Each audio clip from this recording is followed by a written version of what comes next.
Por favor, Padre, sea usted el consolador para ellos, Señor. Fortalézcalo en estos momentos difíciles, Señor.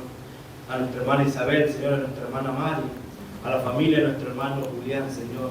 Son familias que están pasando situaciones difíciles, Señor, que solamente tomadas de su mano ellos pueden seguir adelante, Señor. Por favor, Padre, ahora que vamos a estudiar su palabra, queremos pedirle que nos dé un corazón dispuesto a aceptar la verdad, Señor, y a que el hermano que va a exponer su palabra pueda usted utilizarlo y que él solo sea un instrumento, Señor. Gracias le damos en el nombre de Cristo Jesús. Amén. Amén. Bien, hermanos, voy a invitarlos a que vayamos a nuestra Biblia. ¿Alguien recuerda la lectura bíblica que el sábado se mencionó en Sociedad de Jóvenes? Creo que ni yo me fuera recordado, ¿verdad? A ver, hay un capítulo de los Padres de la Fe, ¿verdad? Ese es el libro. Pero le vamos a restar 3 capítulos menos. Y le vamos a sumar 12 versículos. No sé en qué quedamos. ¿Ah? No, el capítulo de la fe, ¿qué capítulo es? Entonces, menos 3. 9. Hebreos 11. No. Al 11 le restamos 3, quedamos. Sí. El Hebreos 9. Hebreos 12. 9. Sí, Hebreos 9, 12. Se me confundió la matemática. Sí, Hebreos 9, 12, y vamos a leerlo. Quiero que me acompañen a leerlo. Y nos dice, ya lo encontramos. Amén. Y nos dice, y no por sangre de macho cabrío ni de becerros, sino por su propia sangre entró una vez para siempre en lugar santísimo, habiendo obtenido eterna redención. Amén. Dios bendiga su palabra. Voy a invitar a nuestro hermano Jesús, él tendrá cargo de la exposición de la palabra del Señor.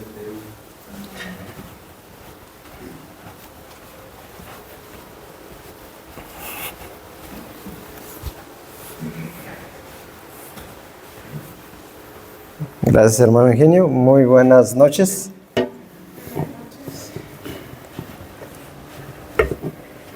Dice que si la montaña no viene, entonces uno va a la montaña. Me acerco un poquito más.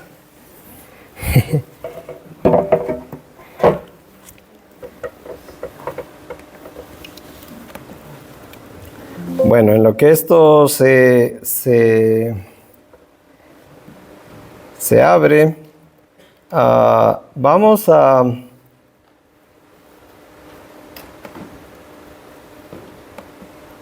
Listo. Vamos a tener un estudio hoy. Vamos a hacer un análisis de Hebreos 9:12. Y otra vez les voy a decir como este fue un estudio por encargo. Últimamente he estado predicando de cosas que de alguna manera queremos contrastar, queremos ver, etc. Y esta es una muy buena introducción para la vigilia del 3. Recuerden que el día 3 vamos a tener una vigilia y ahí vamos a hablar de qué cosas, ¿se acuerdan? Del santuario. Sí, y vamos a analizar varias cosas en esa vigilia. Bueno, hoy vamos a tener, déjenme sacar aquí mi lápiz mágico. Y vamos a ver si funciona. Perfecto. Ok, ya tenemos entonces aquí, ¿cuál es el título? Bueno, más bien el subtítulo. Y el ministerio celestial. Si se fijan, hay aquí 3 cosas que están expresadas en ¿cuántos versículos? En 1. Miren, créanme que hay una complejidad bastante grande en lo que viene siendo esa parte. Está muy interesante. Y vayamos a ver un poquito el contexto de esto para irnos ubicando. El capítulo 9 dice que contrasta el santuario terrenal. De hecho, lo empieza a hacer desde el capítulo 8, ¿verdad? Que es el tabernáculo en el Antiguo Testamento. Todos hemos oído hablar de eso. Los adventistas sabemos bastante de eso. Con el ministerio celestial de Jesús.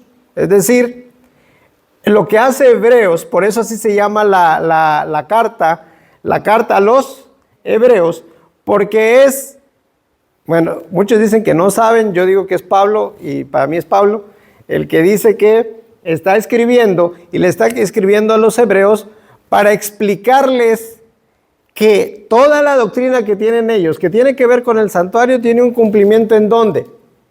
¿Qué dice ahí? En el ministerio celestial ¿de quién? De Jesús. Así que los versículos iniciales describen los ritos del primer pacto, donde los sacerdotes terrenales ofrecían sacrificios de animales en el lugar santo, y solo el sumo sacerdote entraba a aquel lugar, al lugar santísimo. ¿Cuántas veces? Una vez al año. ¿Y eso cómo se le conoce? Como el día de la expiación. Eso lo podemos ver en Levíticos 16. Sin embargo, estos ritos eran, ¿qué dice ahí? Sombra de la realidad celestial. Y eso lo podemos ver en Hebreos 8:5, que habla de eso.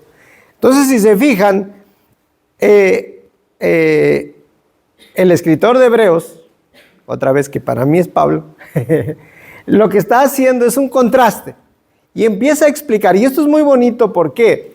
Porque si se fijan, tenemos un libro en el Nuevo Testamento que se dedica a explicar ¿qué cosa?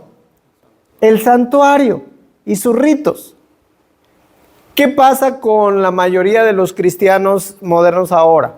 ¿Qué hacen con el santuario?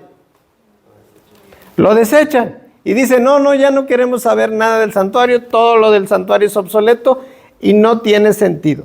Sin embargo, vamos a ver hoy que Hebreos 9:12 no solo me dice, haga cuenta que lo que está haciendo es un traspaso de la parte del pasado hacia ¿dónde? Hacia el futuro. Algo que nosotros vamos que creemos que próximamente va a acontecer ya, que serían, ¿qué cosa? La venida de nuestro Señor Jesucristo. Entonces, ¿qué dice Hebreos 9:12? ¿Qué dice ahí? Y no por sangre de machos cabríos ni becerros, sino por su propia sangre, entró una vez y para siempre en el lugar santísimo, en otros lugares dice, en otras versiones, en el santuario, pero esta es la revisión 1960, y recordemos que esta revisión, cuando se escribió, no son adventistas los que hicieron la traducción, sino fue Cipriano y Valera, ¿no? Entonces ellos fueron los que hicieron esa revisión. ¿Y qué dice? Habiendo obtenido eterna ¿qué? Eterna redención. Vamos a analizar párrafo por párrafo y nos vamos a ir entonces yendo poco a poquito. ¿Ok? El primer párrafo, no por sangre de machos cabríos ni qué, ni becerros. Fíjense bien, dice que en contraste con el sistema levítico, los sacrificios de animales eran temporales y qué, simbólicos. La sangre de animales no podía quitar pecados, solo cubrirlos ceremonialmente. Y ahorita vamos a hablar de algunas cosas que a veces nosotros no tenemos claro de qué es lo que está pasando y tenemos ideas un poquito extrañas. Pero si se fijan, lo que estamos hablando es que eran temporales y simbólicos, y no solo eso, sino que lo cubrían ¿cómo? Ceremonialmente. Aunque es una representación del plan de salvación, el santuario, ¿qué hacía? La verdadera limpieza, ¿cuándo iba a venir? Cuando Cristo muriera, ¿dónde? En la cruz. Por eso dice que el enfoque adventista nos enseña nos señala la insuficiencia del sistema terrenal y apunta a la necesidad de un sacrificio ¿cómo? Perfecto. Y el sacrificio perfecto ya lo sabemos todo. ¿Fue quién? Cristo Jesús. Así que esto es bien importante. ¿Por qué? Fíjense bien, dice ahí. Los sacrificios del Antiguo Testamento eran sombras del verdadero sacrificio ¿de qué? De Cristo. Y para que veamos que estamos en la misma página con el espíritu de profecía, Dice, los sacrificios y las ofrendas de animales no podían expiar el pecado, eran solo un medio para recordar al pecador que el pecado merece la muerte y que solo mediante la sangre de Cristo podía ser, ¿qué? Perdonado.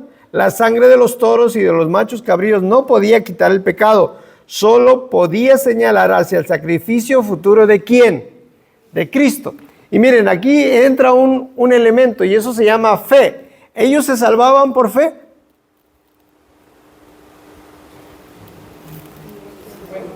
Sí. ¿Por qué? Porque tenían que tener fe en el sacrificio que iba a venir. Los que vivieron en el tiempo de Jesús tenían que tener fe en el que estaban mirando y nosotros ahora debemos de tener fe en el sacrificio que ya se hizo. ¿Se dan cuenta? Por eso la salvación sigue siendo ¿por qué? Por fe. Era, es y será. Por fe. Ahora, vamos entonces, porque esto debe ser como una reflexión, no nos vamos a tardar mucho. Luego dice, ¿cuál es el siguiente párrafo? Sino por su propia ¿qué? Sangre. Sacrificio único ¿de quién? De Cristo. Jesús no ofreció sangre ¿qué? Ajena, sino su propia vida como sacrificio expiatorio. Y esto es bien importante porque habrá gente que pregunte, ¿podría alguien más venir a redimirnos? Y la respuesta es no.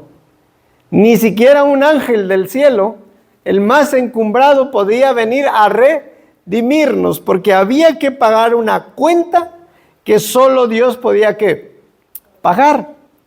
Por eso el enfoque adventista dice que esto refuerza la doctrina de la expiación sustitutiva, que podemos ver en Isaías 53, del 5 al 6. Apunten esos versículos, porque esos los tienen que, si los ponemos a leer todos, no vamos a irnos muy temprano. Así que, pero escriban, una expiación sustitutiva. ¿Qué significa sustitutiva?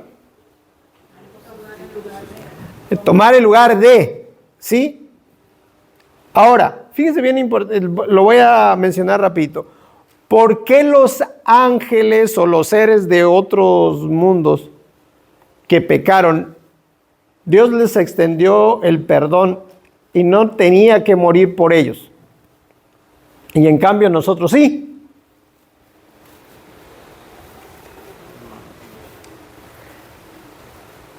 Recuerden que a Satanás se le dio la oportunidad de ¿qué? De arrepentirse. Ahora iba a morir Cristo por Satanás. Ahí acá mencionar que no fue su mala intención, ¿verdad? Pero cuando dijo referencia a los seres de otro mundo, los dije que pecaron, solo para que corrija esa frase. No me equivoqué. No me equivoqué. Sí, fíjense bien. ¿Cuál es el problema? ¿Cuál es el asunto? Es que ellos no se reproducen. Escuchen bien lo que estoy diciendo. La única raza que se reproduce es la raza humana. ¿Ok? Por lo tanto, Cristo muere por nosotros porque nosotros nacemos en el lugar que equivocado. Y la misma decisión que tuvieron todos los seres del universo de estar con Dios o no, ellos son personalísimos. Es decir, ellos no heredan la maldad. ¿Solamente quién? Nosotros. Por lo tanto, el rescate del ser humano era diferente, era muy especial. ¿Sí? No era exactamente igual. Y recordemos, fíjense bien, hay un detalle muy importante. Cuando peca Eva, fíjense bien, cuando peca Eva, ¿ya se destruyó la esperanza para la tierra? ¿Verdad que no? ¿Cuándo se destruye la esperanza para la tierra? Cuando peca Adán. Porque Adán es el representante de nuestro mundo. Por eso la palabra de Dios dice que en Adán, ¿todos qué? Todos mueren. Y en Cristo, todos vienen a renovación de vida. ¿Se dan cuenta? Ahora, ¿quién es nuestro representante? Adán nunca más va a volver a ser nuestro representante. Nuestro representante es ahora ¿quién? Cristo Jesús.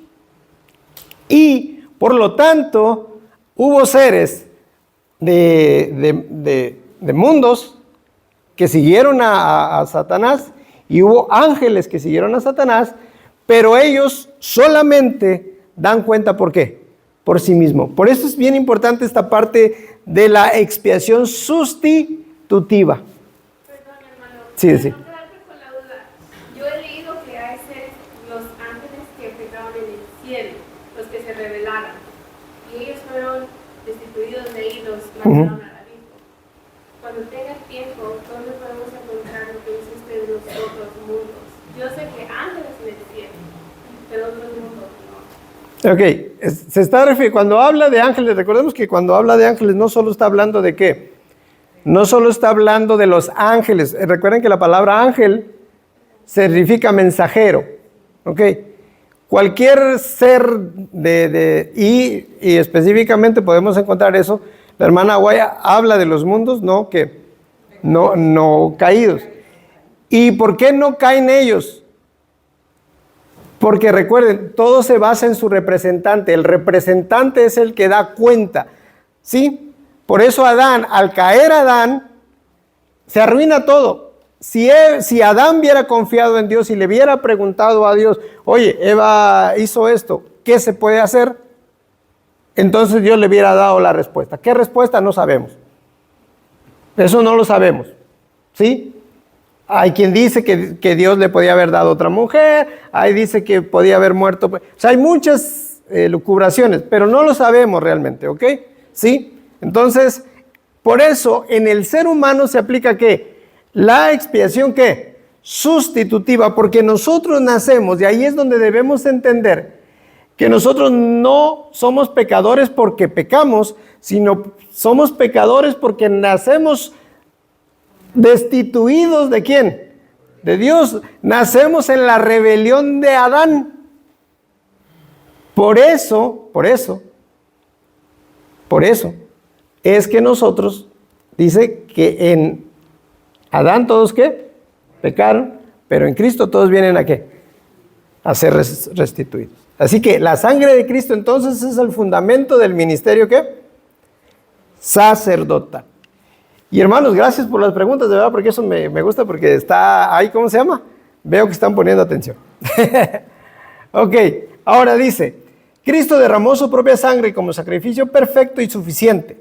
La sangre de Cristo era de infinito valor y por ella los creyentes son redimidos. Ningún otro precio podía haber sido suficiente. La sangre de Jesús es el único remedio eficaz para el pecado. No hay otro nombre bajo el cielo dado a los hombres en que podamos ser salvos. Ahora, entró una vez y para siempre en el lugar ¿qué? Santísimo. Y aquí viene otra cuestión. ¿En el cielo hay un santuario? La respuesta es sí. Ahora, ¿hay un lugar y hay un lugar santísimo? Ahora, fíjense bien. El cielo tiene convocaciones de todos los jefes de los mundos, ¿verdad? Todos van ahí. ¿Se acuerdan que antes se colaba quién? Satanás.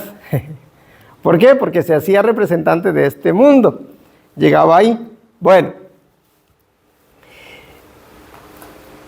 No tenemos idea, porque recordemos que dice la Biblia que nuestra mente no da para qué, para entender las cosas del cielo. Así que un santuario como tal, no así un santuario, una cosa que tenga, no sabemos. Recordemos que el santuario del campamento en el pueblo de Israel era una representación. Y cuando hablas de una representación, no es una calca, sino es eso, una representación. Algo que simboliza algo, pero que no es exactamente como tal. Recordemos que si hay un altar de los sacrificios, ¿a poco hay un altar de sacrificios en el cielo? No. ¿Ok? Entonces, pero todo eso está simbolizando un trabajo, recuerden, un trabajo que se hace en un lugar especial, ¿dónde? En el cielo. Ahora, esto que voy a decir no tiene ningún sustento, pero es algo que yo me imagino. Y lo aclaro así para que no vayan a decir que eso venía en la Biblia o algo así. Para mí el lugar santísimo es donde está el trono de Dios. Porque ¿qué lugar más santo puede haber en el cielo? Pues donde está el Padre. Para mí es eso. Y recordemos que el juicio, ¿quién lo precede? El Padre. Aunque el juez o el que emite los juicios, ¿quién es? Jesús. ¿Quién preside el juicio? El Padre. Así que, ¿por qué decimos entonces que al entrar al lugar santísimo, Jesús? Bueno, es porque en el santuario terrenal, el día de la expiación, ¿dónde tenía que entrar el sacerdote? Al lugar santísimo, sí o sí. ¿Estamos de acuerdo?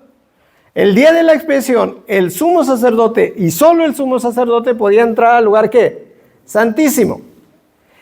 Y cuando entraba al lugar santísimo, ¿por qué era tan importante? ¿Por qué era tan importante que él estuviera bien, el pueblo estuviera bien? ¿Se acuerdan que le ponían campanitas?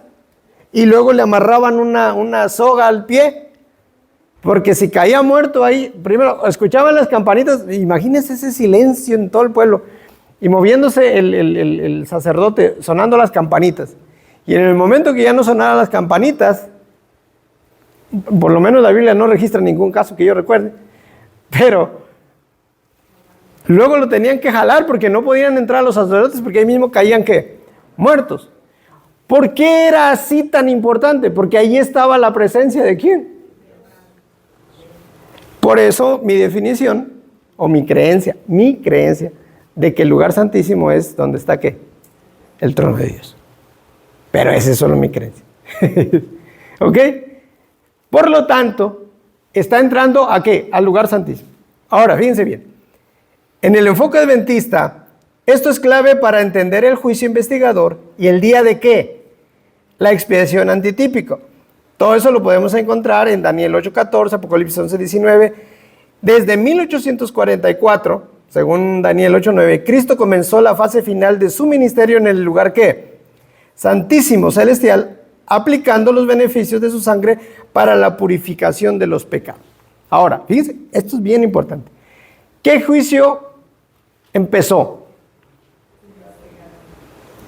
¿Qué es eso? ¿Alguien me puede explicar qué es un juicio investigador?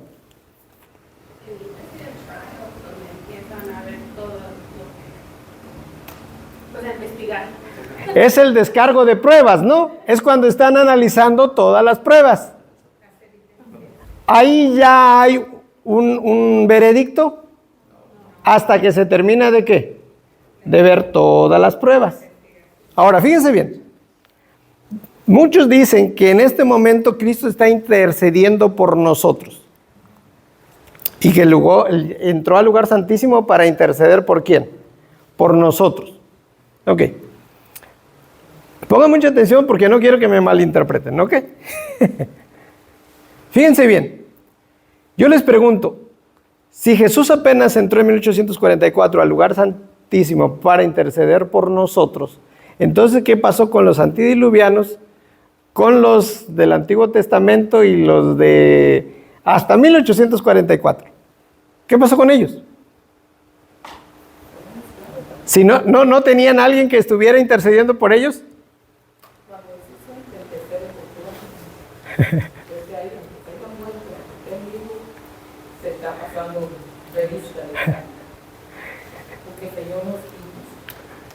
Exacto. Fíjense bien, es que siempre tuvieron que un intercesor. Siempre hubo un intercesor. ¿Cuál es el asunto? Es que otra vez volvemos al punto. Primero fue que algo que se veía para cuando Cristo ¿qué? Venía. Pero una vez que vino, todo lo que dice ahí que era sombra, todo aquello que dice que era solamente un cubrimiento ceremonial, ahora se hizo como efectivo. Era como un pagaré. Yo te doy un pagaré aquí. Aquí está tu pagaré por la cuenta de tus pecados. ¿Ok? Tú lo puedes hacer efectivo. ¿Cuándo? Cuando el mero llegue y ponga la lana. En este caso, cuando Cristo dio el ¿qué? El pago. Y ahora sí, todo aquello viene y pum, chun, chun, chun, entra en la cuenta. Ahora, el resto es igual. Ahora, después de la muerte de Cristo y su resurrección, ahora todo está entrando ¿dónde? En la cuenta, se hace efectivo. Ahora, ¿cuál es el asunto? Se están descargando las cuentas. ¿De quién? Ahorita, en este momento, el juicio investigador, ¿a quién está tratando? ¿A nosotros no? A la humanidad, a los antediluvianos. A todos los que han muerto. A todos los que han muerto. Hasta el tiempo que va. Tú te mueres, inmediatamente pasas a dar cuentas. Digo, no es que te vas. No estamos hablando de eso. Es decir, tu caso se resuelve. Ahora, el juicio investigador, ¿para quién es? Me faltaría tiempo ahorita para empezar a demostrar, pero ya alguna ocasión tuvimos un estudio de cómo demostrar 1844 y el juicio investigador usando la Biblia una vez por ahí.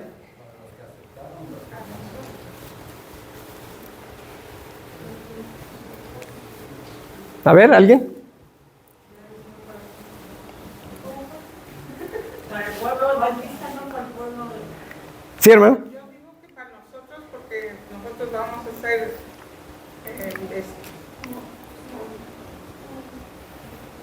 investigados. Es para, dice que nosotros somos cartas leídas y abiertas públicas, ¿para quién? Para el universo. El universo tiene que saber por qué te salvas. Además, no solo eso, sino también está en juicio ¿quién? Dios, en este caso Jesús. ¿Por qué? Porque se juzga la manera de juzgar.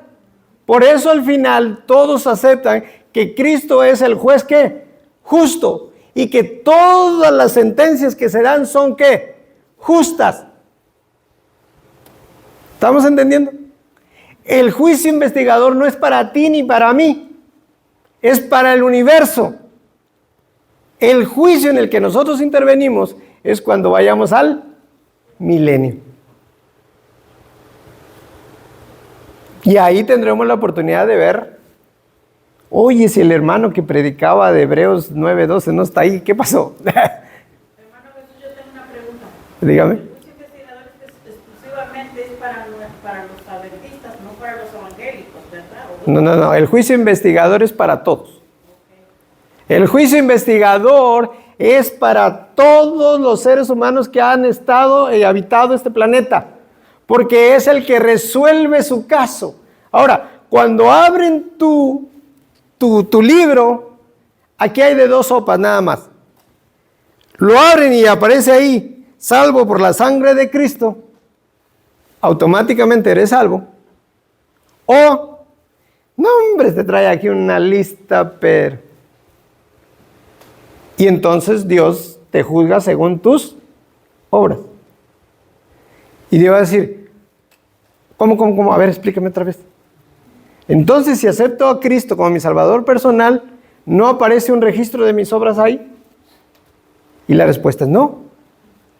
Existe en el libro de memorias, pero no en ese libro, porque en ese libro, ¿qué hay? Está escrito tu nombre y no hay nada, porque está aquí los méritos de Cristo. Recuerda que cuando tú te entregas a Cristo, ahora la ley y todo lo que tú haces brota ¿desde dónde? Desde el corazón, y eso se llama los frutos del Espíritu. Por lo tanto, no se te pueden contar como actos, sino como frutos. ¿Entienden?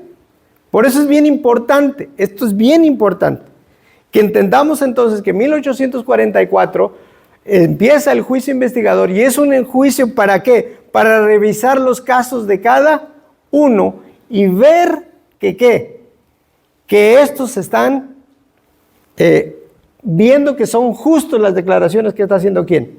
Dios. ¿Cuándo nosotros vamos a entrar a ese juicio? El día que muramos. El día que muramos dice que está establecido para el ser humano vivir esta vida, y una vez que muera enfrenta el juicio. Creo que es Hebreos 9:14, si mi memoria no me falla. ¿Y qué pasa? Una vez que muere, enfrenta el juicio investigador. Ahora, ¿cómo puedo yo enfrentar el juicio investigador vivo? ¿Cómo? El día que se acabe la gracia.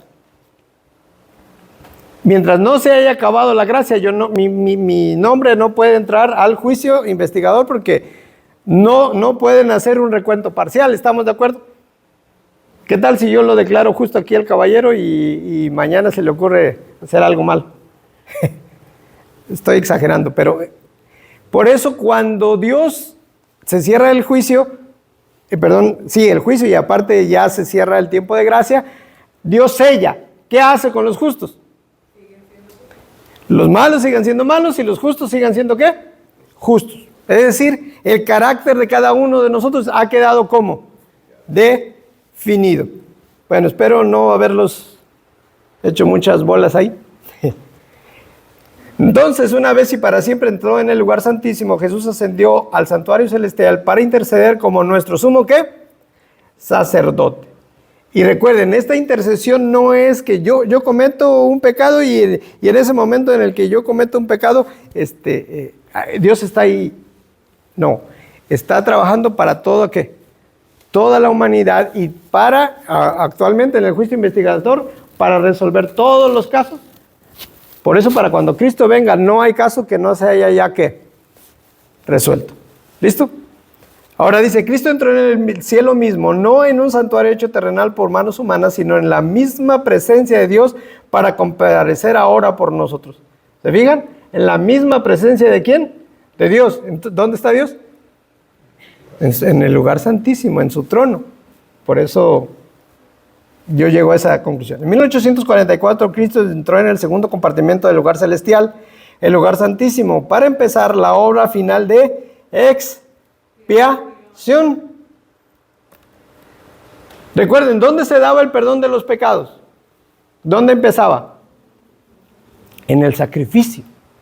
Por eso nosotros necesitamos ir a Cristo y aceptar su sacrificio. Ahí empieza. En el día de la expiación ya es el recuento final. ¿Ok? Ténganlo muy en cuenta. Bueno, 4. Habiendo obtenido eterna redención. ¿Qué horas son? Esto está largo, pero bueno, vamos a traer. Habiendo obtenido eterna redención. Dice redención completa. Ahí está. A diferencia de los sacrificios repetidos, la obra de Cristo es ¿cómo? Definitiva. Ya por eso no necesitamos matar corderitos cada día y 2 veces al día, ¿no? Ahora, ¿cuál es el enfoque adventista con respecto a esto? Dice, la redención incluye no solo el perdón, sino ¿qué más?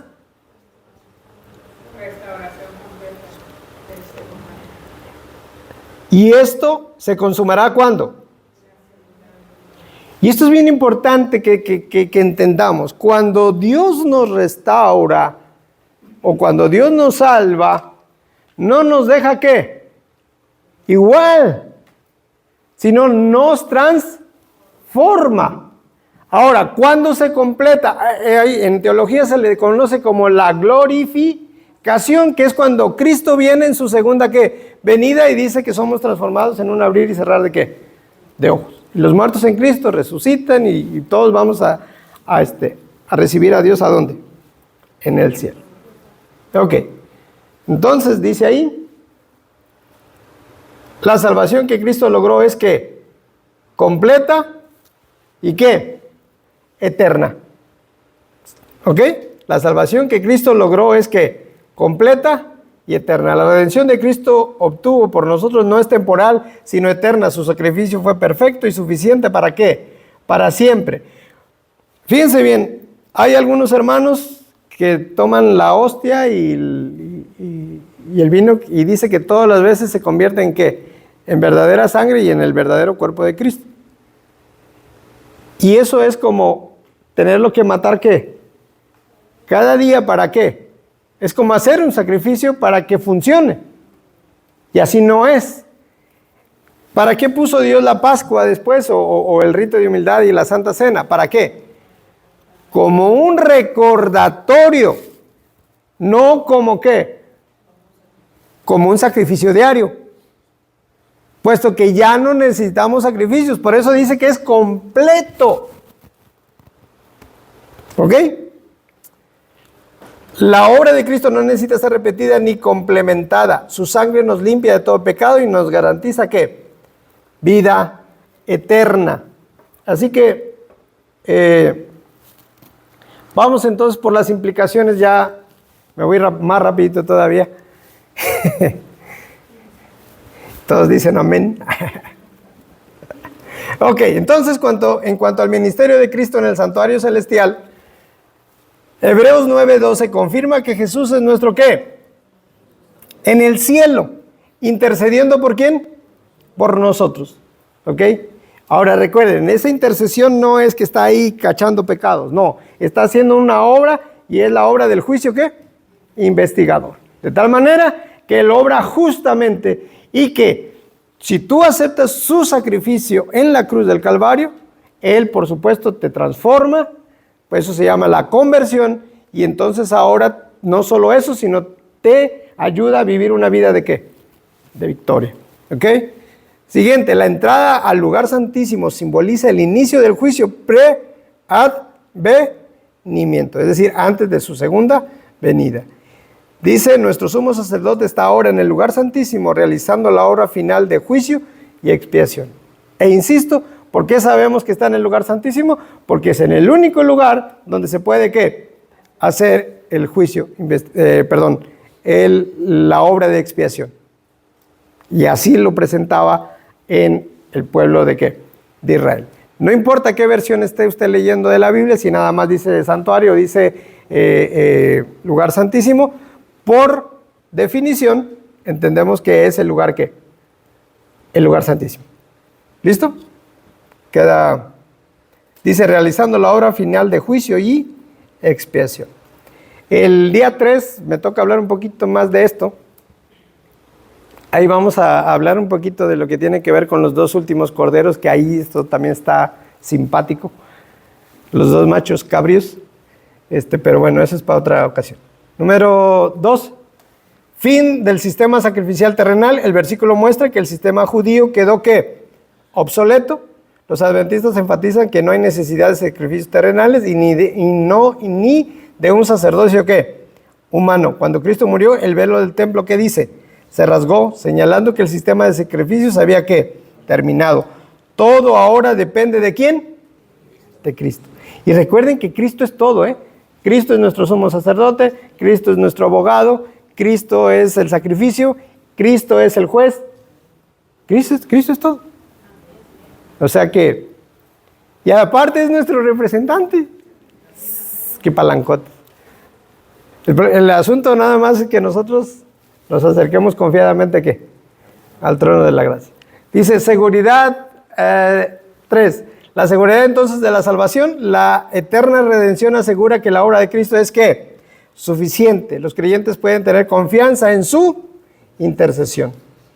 Cristo está intercediendo y está poniendo todo en claro. Podemos acercarnos entonces confiadamente al trono de la gracia porque Cristo vive para interceder por nosotros.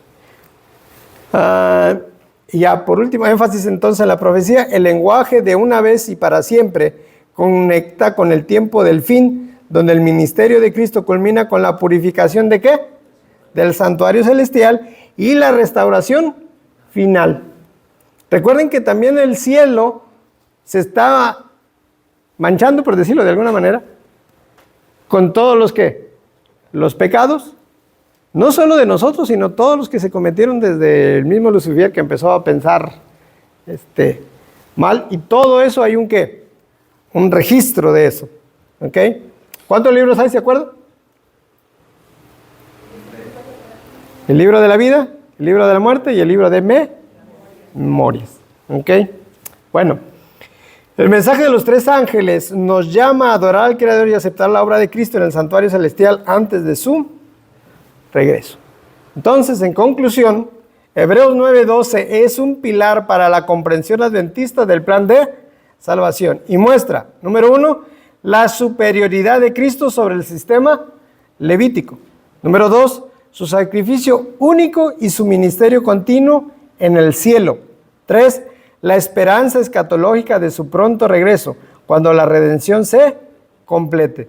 4, Cristo es nuestro único y suficiente ¿qué? Salvador. 5, su ministerio celestial es real y actual. ¿Desde cuándo? 1844. Y 6, su redención es eterna y garantiza nuestra salvación. Este versículo entonces refuerza la creencia adventista en un Dios que actúa con propósito en la historia. ¿Desde dónde? Hasta el juicio final y la recreación. Maranatá. Cristo viene. Que Dios nos bendiga entonces. Espero que les haya servido y que reflexionemos sobre cada una de estas cosas. Si a usted le quedó alguna duda o no estuvo convencido de eso, qué bueno, porque eso le va a llevar a la Biblia. Va a ir a estudiar y va a ir a buscar, eso que dijo el hermano, a ver si es cierto. Benditos seamos como los bereanos, ¿verdad? Que vamos e investigamos la palabra de Dios. Vamos a ponernos de pie y vamos a orar para despedirnos. Oremos. Amante Padre que estás en el cielo, santificado sea tu nombre. Gracias porque desde de las edades inmemorables tú pensaste en nosotros cuando decidiste entregar a tu Hijo. Porque de tal manera amó Dios al mundo que ha dado su Hijo unigénito, para que todo aquel que en Él crea no se pierda, mas tenga vida eterna. Señor, agradecemos este regalo que tú nos diste y creemos en la sangre de tu Hijo amado Cristo Jesús. Y queremos, Señor, que tú puedas tomar nuestras vidas y nos puedas transformar y llevarnos de gloria en gloria. Y un día no muy lejano, poderte ver venir en las nubes de los cielos. Gracias por todo. En el nombre de Jesús. Amén.